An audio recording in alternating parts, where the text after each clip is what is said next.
ارشاد فرمایا جو اللہ سے ڈرے اللہ اس کے لیے راستے کھول دیتا ہے اور اللہ اس کو وہاں سے دیتا ہے جہاں سے اسے گمان بھی نہیں ہوتا۔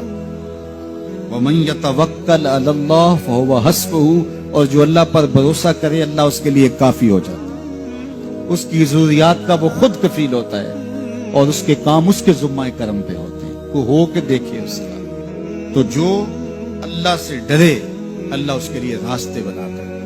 حضرت عوف بن مالک رضی اللہ تعالی عنہ الاشجعی حضور کی خدمت میں حاضر ہوئے اور عرض گزار ہوئے کہ میرا بیٹا سالم مشرکین کی قید میں ہے اور میں فاقوں کی حالت میں ہوں۔ تو فرمایا آل محمد کے پاس ایک سیر جو ہیں، بس اس کے علاوہ ہمارے پاس بھی کھانے کے لیے دنیاوی اسباب نہیں ہیں۔ کہا صبر کرو اور اللہ سے ڈرو اور لا حول ولا قوت الا باللہ کثرت کے ساتھ پڑھو۔ یہ ایسا وظیفہ ہے، ایک حدیث پاک میں آتا ہے کہ یہ 99 بیماریوں کا علاج ہے، اس میں سب سے کم درجے کی بیماری ہم اور غم ہے۔ یہ دکھوں کا مداوع ہے، مشکلات کا علاج ہے، اور یہ وظیفہ میرے حضور نے بتایا۔ حضرت ابو ذر غفاری رضی اللہ تعالیٰ عنہ کو حضور نے 5 چیزیں بتائی تھی، ان میں سے 5ویں چیز یہ تھی کہ ابو ذر کثرت کے ساتھ لا حول ولا قوت الا باللہ پڑھا کرو۔ فرمایا عرش الہی کے نیچے ایک خاص خزانہ ہے، یہ وظیفہ وہاں سے آیا ہے۔ یہ زندگی میں معمول بنا لو، جب پھنس جاؤ مشکلات میں آ جاؤ تو لا حول ولا قوت الا باللہ پڑھو، اللہ راستے کھولے گا۔ تو حضور نے 3 چیزیں فرمائی، اللہ سے ڈرو، صبر کرو اور کثرت کے ساتھ لا حول ولا قوت الا باللہ پڑھو۔ وہ فرماتے ہیں کہ میں یہ عمل شروع کیا، ابھی گھر میں بیٹھا ہی تھا کہ دروازے پہ دستک ہوئی، تو میں اٹھا کہ دروازہ کھولوں دیکھوں کہ کون ہے۔ تو دروازہ کھولا، دیکھا میرا بیٹا کھڑا ہے اور اس کے پیچھے 100 اونٹ کھڑے ہیں۔ تو میں نے کہا کہ تم اور یہ اونٹ؟ کہا مجھے موقع لگ گیا، میں ان کی قید سے بھاگ آیا اور آتے آتے ان کے 100 اونٹ بھی ہانک لایا ہوں۔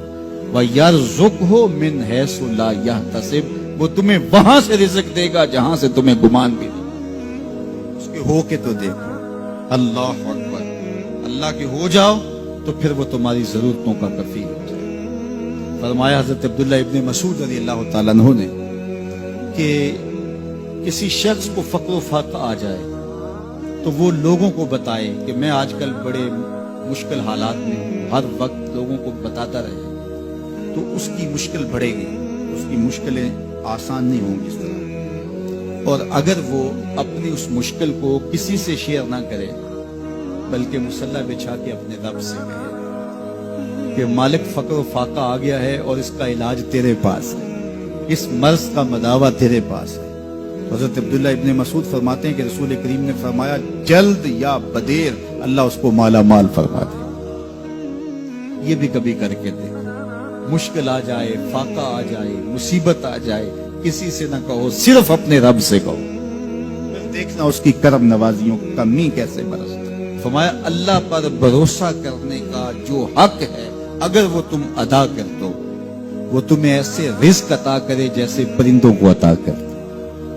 ہم تو دکان پہ جانا ہوتا ہے، فیکٹری میں جانا ہوتا ہے، ہم اپنے کاروبار پہ جانا ہوتا ہے، نوکری پہ جانا ہوتا ہے، مزدوری پہ جانا ہوتا ہے، ہمیں پتہ ہے کہاں آج صبح جانا ہے، لیکن پرندوں کو کوئی پتہ نہیں ہوتا کہاں جانا ہے، راس المال بھی نہیں ہوتا، لیکن صبح نکلتے ہیں، شام کو کبھی بھی خالی پیٹ نہیں آئے۔ بن توکل پنچھی اڑ دے، خرچ نہ پلے زیرا ہو۔ گھر سے خالی پیٹ نکلتے ہیں، جب واپس آتے ہیں تو پیٹ بھرے ہوئے ہوتے ہیں، اور پھر جو ان کی ضرورت ہوتی ہے اللہ وہ ساری ضرورتیں پوری کرتا ہے، جو ضرورت ان کی ہوتی ہے۔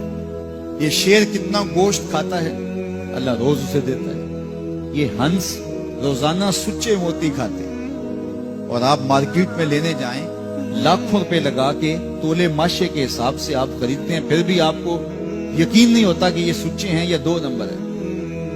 اور ہنس دنیا پہ کروڑوں جانور پائے جاتے ہیں، روز کھاتے ہیں، صبح بھی، شام بھی، دوپہر بھی، پیٹ بھر کے کھاتے ہیں، اللہ روز انہیں عطا کرے۔ کہا اس پہ بھروسہ تو کر کے دیکھو، وہ تمہاری ضرورتوں کا کفیل ہوگا۔ اس پہ بھروسہ کرو گے وہ تمہیں وہاں سے دے گا جہاں تجھے گمان بھی نہیں۔